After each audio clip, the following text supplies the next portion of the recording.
Hello, everyone. Like Jess said, my name is Chris Henning, and I work for Hippo Manager. And in case you've never heard of what Hippo Manager is, we are a cloud-based veterinary practice management software. So cloud-based means you can access us anywhere, anytime. So if you're having remote coursework being done, as a lot of students are these days, they can work on that anywhere. And it's just very flexible and customizable. We do have more than 20 education partners that we service. So we have graded and practice environments, and that comes with all the training and support. And we have special pricing for nonprofit and education. So that's a little bit about our practice management software system and the company that I work for. But that's me, and my two doggies there, my little not so puppy anymore golden retriever Sonata and my husky Coda. And I graduated from Ohio University with a bachelor's in marine biology and a minor in music. And I started my career in the veterinary industry in 2008. I've worked every role in the hospital except doctor, of course, in different types of practices. I've managed single unit, multi-unit. I started out as a veterinary assistant, and so that role is very near and dear to me. I've learned and performed a lot of the things that a technician would do, but I never got to be certified. I went more in the management career. And in the last several years, I've just really focused my career on leadership and coaching, personal and professional development for all hospital staff, and team engagement. And one of my biggest learnings over my years as a practice manager in the hospital and a leader in the industry has just been the team environment aspect and how important that is to be a high functioning team in a veterinary hospital. And when I was an inexperienced practice manager, I had a hard time keeping staff. I had over 100% turnover in my hospital. And a long story short, I took myself and my team through some changes that brought that turnover down to single digits. And in fact, my quote, my people are still at that hospital today. And I believe it comes down to one important word, and that's culture. So that's what I thought I would talk about today. It's something that is really, I find really important, and it's something I'm really passionate about. And for those that attended day one of the virtual conference last month and watched the last presentation of the day, I was really drawn to the idea of the veterinary technician becoming the center of patient care and kind of the client and technology and patients and doctors kind of revolving around the veterinary technician. There are also other exciting developments in the industry right now with the first ever ratified union contract in Washington State. And I'm really excited and optimistic for the future of the vet tech position. I know how important it is. I've been in that role, so to speak, and it's just that position does such great work, and I'm really excited that it's going to get more recognition and the recognition it deserves. Technicians graduate with a wealth of valuable knowledge and skill that elevates the care a practice provides. And as this position earns more recognition and respect, I also wonder about how do we prepare them to not just bring their skills and knowledge to their hospital, but also about how they show up to work every day and what is their role in creating a high functioning team around them. No longer can vet techs participate in this industry because they just want to work with animals, not people. When I would do interviews, I would hear many vet tech candidates say, you know, I want to work with animals because I don't like people. And we all know that is very far from reality. It is a highly human interactive industry, and preparing them for the high level of customer service and coworker interaction that will be required of them will be crucial to their success. In veterinary medicine, I see it's a team sport, and veterinary technicians play a critical role on that team. And if you'll indulge me in a sports analogy, you know, the technician is like the quarterback. They're responsible for getting all the players working together and providing that overall leadership and direction for the team. Any doctor I worked with, it was my job in the assistant or technician role to drive where they needed to go and direct them to which patient needed them next. And so I kind of think of them as the quarterbacks of this team. And if you don't like football, I apologize, but I do. All other staff members, they're going to naturally look to the technicians for their skills and knowledge, and also for the tone they set, the way they conduct themselves, and in other words, the way they contribute to the culture of their hospital. So that begs the question, what does culture really mean, and how do you cultivate it? So there are several definitions for culture, but the one I'm drawn to is this: the set of shared attitudes, values, goals, and practices that characterizes an organization, institution, or field. So I kind of put this into this little image here where they're all connected and surrounding these shared core beliefs. So in my words, I think of culture as being the social and emotional environment that people create that guides other people on how to act. And everyone brings different attitudes, values, behaviors that are unique to them. And cultivating culture is bringing all of those things into alignment that is consistent with your core beliefs. And core beliefs, we know, are generally pretty standard for all. Beliefs we share because we're in this profession. Things like having a safe work environment, and that's not just are we following our OSHA protocols, but one where people don't gossip or form cliques, they don't look down on others, inclusive of all types of people. Can people make mistakes without being treated harshly, and you don't have to worry about who you're working with because you're afraid of how you'll be affected by them, you know, those types of things that make people feel safe where they're working. Beliefs like doing the right thing, following the rules because they protect people and pets or they have a purpose, having integrity, not cutting corners. Other beliefs like accountability, owning up to your mistakes and not blaming others, being responsible for your actions. And then we have some unique to our industry around clients and patients, being customer service oriented, so that team members are always polite and cognizant of how they come across to clients, self-awareness of how their mannerisms may come across to clients. Serving patients, always recommending that standard of care regardless of what we think the client's financial situation is, and caring for our patients in a loving, positive, and safe environment. And those are just a few examples, but they're shared core beliefs we all have by doing what we're passionate, which is taking care of animals. And even though we all have these shared general core beliefs, they still must be tended to, and we have to develop them so they can grow and flourish. In other words, cultivating your culture. And when it comes to the culture each person contributes, every person has an opportunity to be a culture leader. Vet techs especially have a great role in this because of their education and their skills that naturally makes them functional leaders amongst their team. So they also need to be prepared to be culture leaders in their hospitals. And so I believe every single person has the ability and capability to be a leader in their own right, or a culture leader, if you will. And everyone can and should do this by leading by example. And what does that mean? That means you speak, act, and behave in a way that people will look up to you, regardless of your position or title. And it's even more important when you already hold a position of esteem, like the veterinary technician role. I would coach my team members who wanted to maybe get a promotion, and I would tell them, I can give you any title, but it's not going to mean anything. It's not going to make a difference to the team around you if you don't first live that role and lead by example. So will people look up to you because of your words and actions and because of the way you conduct yourself with a team? And one way I would bring this home for myself and my team is asking the question, how do I show up every day? And as an inexperienced practice manager, honestly, I showed up to work each day in a way that wasn't so great. Just a little personal story of mine and my history. When I first started out, I didn't have a lot of training or experience as a manager and leader.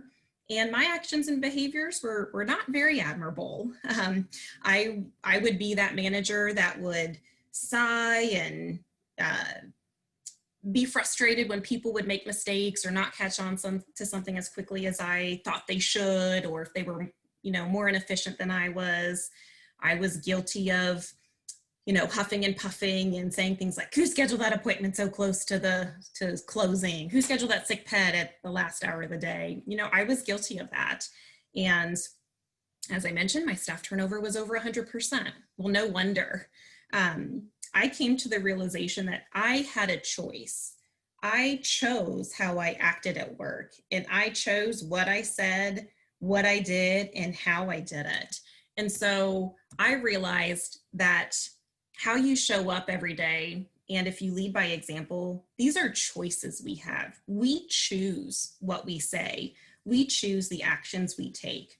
And for a long time, I really had to make a conscious effort to choose how I showed up to work every day so I could change the culture in my hospital.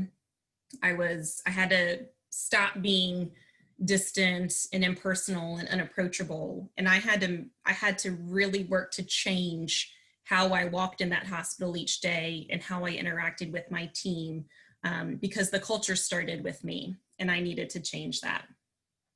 We all know that others and our environment can influence our choices. It's not always easy to make the right choice or to stand tall in the face of adversity.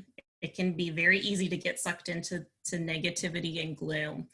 And we all know how emotional this profession is. We know that can be taxing, and we know how difficult it is, especially right now in the pandemic. And we know this makes it challenging to acknowledge our choices in front of us. And that's why cultivating culture is so important in a team environment, and to really acknowledge the individual's contribution to that culture is going to be critical for the vet tech career longevity and for these students. And this is something that I would really work with my technicians, especially if they wanted to earn a promotion and become a practice manager one day, just really focusing on how do they lead by example? How does the team view them? I share my story of how the mistakes I made and how I led and how the culture standards I set for the team just really was unhealthy and was not very productive for our hospital. And like I said, I'm really happy and proud that today those people are still at that hospital, or they've earned promotions and have gone on to manage hospitals of their own. So it's something that I've really found in my career to be really helpful on. Part of my experience in the hospital too is I would partner with local vet tech schools, and I would help them with their career fairs. I would conduct mock interviews for their students. We would host students so they could complete their externships. And sometimes it really surprised me at, the question of would I hire them on after they worked for us? And the answer wasn't always yes. And I think there's a really, really good opportunity to help prepare these students to go out into the veterinary industry and the environment that is, the culture that is, and just really help set them up for success in that work environment. So kind of to summarize up a little bit, cultivating culture leaders, or in other words, growing and developing our shared behaviors, attitudes, and practices when we show up in the hospital, is a vital part of setting veterinary technicians up for success. So they not only have the functional skills they need, they not only have that wonderful, tremendous knowledge base that they bring to a hospital, they also have the preparation to show up as natural leaders for the team because of their position. They're naturally going to be looked up to because of their education, and assistants are going to look to them for questions and guidance. Doctors are going to rely on them, not just for their expertise, but to help keep things moving and keep things running in the hospital. And culture is created by how people show up. And that is reflected in how people show up for their patients, how they take care of them, how they show up for their clients, the level of service they give them. And it's created by how they show up for their teammates.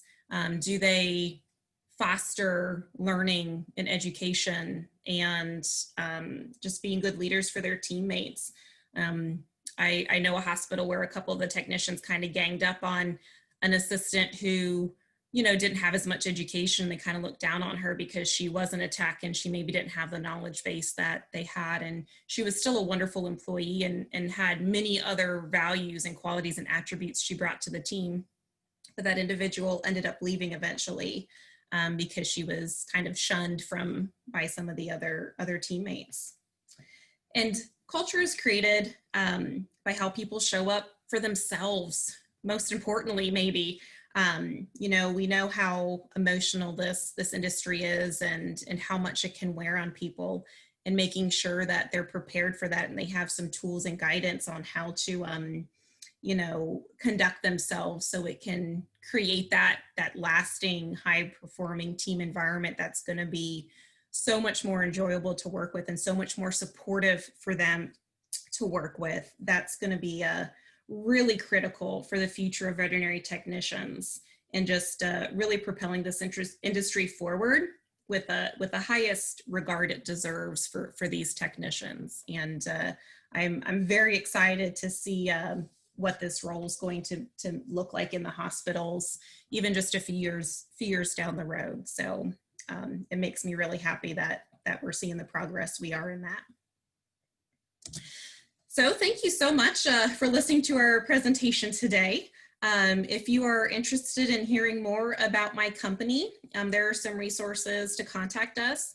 We actually do other webinars from time to time around various veterinary industry topics. I do a handful myself, and as you can see, they are not always about software. They are, dynamic in their content all across the veterinary industry. So if you're interested in hearing more, you can check out our website for upcoming webinars, and hopefully soon some of those we'll be able to offer race credit hours on that. So with that, I will turn it over to Sarah Razor, who is our marketing coordinator. She has been kind enough to collect any questions that may have come through, or if you do have a question, if you'd like to type that in the chat box. Looks like we have about 10 minutes or so left in our time today. I'd be happy to answer any questions if anybody has any. Chris, thank you so much. This is Sarah. A great presentation today. Really enjoyed it. Right now, I don't see any questions coming through Facebook, but we'll give everybody just another minute or two. I do want to share, you're correct, we do have several webinars coming up. We're currently in the process of getting race approval for them, but that's something that Hippo Manager is very proud to provide, both for our clients and then just in general folks that we work with. So you're welcome. We welcome the members of this association to join us as well. We have one coming up in October on how to talk about finances with owners and non-owners. So that should be really good. And then in late October, we're hosting one on crisis communication. Unfortunately, I think 2020 has been the year of having to really manage that. So we welcome you guys to come with us. And it looks like we do have a question coming in. So Chris, how do you recommend changing attitudes of existing staff to a buy-in culture of change? So I'll repeat it one more time. How do you recommend changing the attitudes of existing staff to more of a buy-in to a culture change? Yeah, I mean, I lived this question. Like I said, I was at one point a newer practice manager, and it was a situation where I was the best vet assistant team member. So I got promoted to the hospital leader, but really didn't have any direction or guidance. And I showed up as leader not a way that was very good sometimes. And I had to change me first. I was the leader, and it starts with the leader. And I remember sitting in a seminar where they were talking about engagement, and they talked about the different levels of engagement. There are actively engaged associates, there are disengaged associates, and actively disengaged associates, and looking at those different tiers. And we were tasked with thinking of our team and kind of guessing where we thought they were on that engagement scale. And I had to look at myself, engage myself in where I was, and I had to be honest with myself and hold up that mirror, look in the mirror, and just really reflect on what was my role in the culture of the hospital. And it was a little painful, but it was the best thing I ever did, not just for my team, but for myself.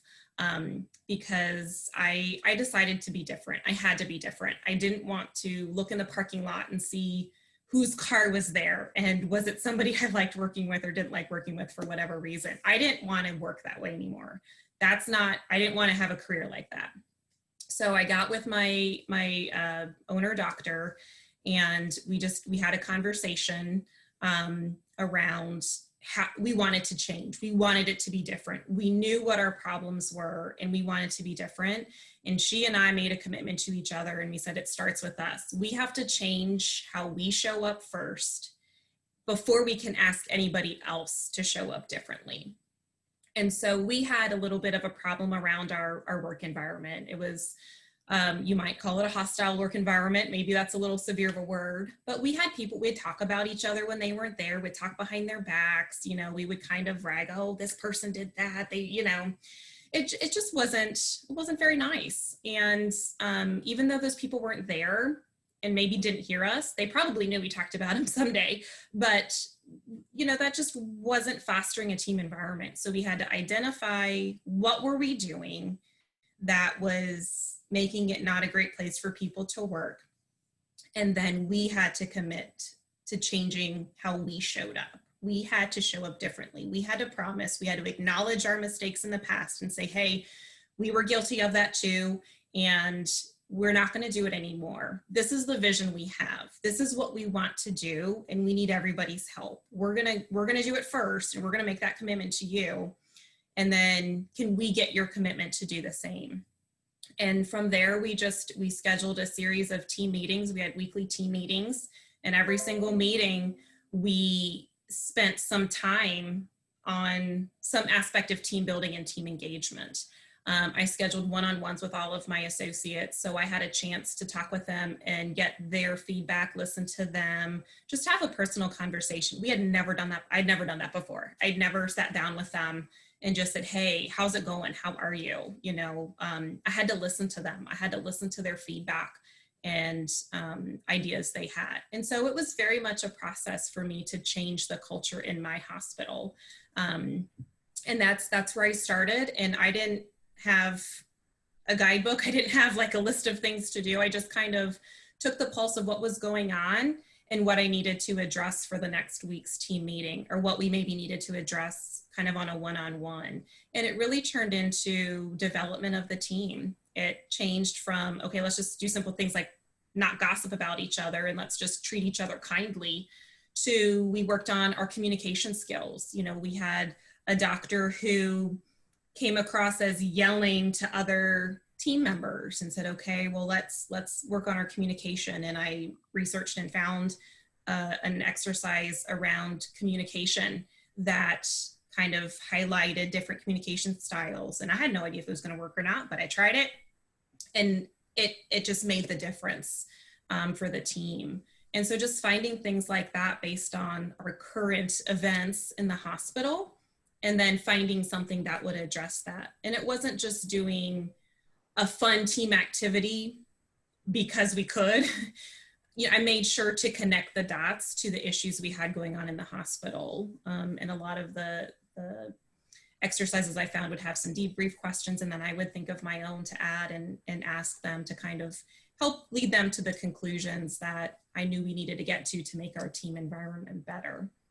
So that's where I started. It had to start with me as a leader, and then I had to kind of address just the general safety of our environment. Are people comfortable coming to work? Are they afraid of what they say to each other? And it just kind of, you know, kept going on from there. I found my path from there. But that's how it started for me. Chris, that's awesome. Thank you. You can just talk. I mean, I know you personally, but you can just tell by talking to you, you've walked this walk before, and that resonates definitely with me. Sam from the association says you should be proud. This is one of the hardest things somebody can do. And Sam also commented, if you could create a webinar or podcast on this process, it might change the game in a lot of clinics. I think Sam is reading my mind. Chris won't brag on herself, but I'll brag on her. She has created several team meeting toolkits, and maybe this is an opportunity for us to partner more with ATVE, and we could host another. We'll get with the staff, but maybe we could host another fireside chat or something and walk through. But Chris, could you give just a highlight of maybe the what's your why team toolkit? Just that example of how you use that in a team meeting, because I think that might get to Sam's point. How do you make it work? Yeah. So again, it's been across years of experience, but one of the things that I came across in my leadership journey was a man named Simon Sinek. You may have heard of him. He is a very popular, inspirational speaker. He has books out there. He's all over TED Talks and LinkedIn and all of that. And I was introduced to his Start With Why video and read the Start With Why book. And that's something that we just really incorporated into our business because it resonated with us. And so I use that video a lot as kind of the starting place.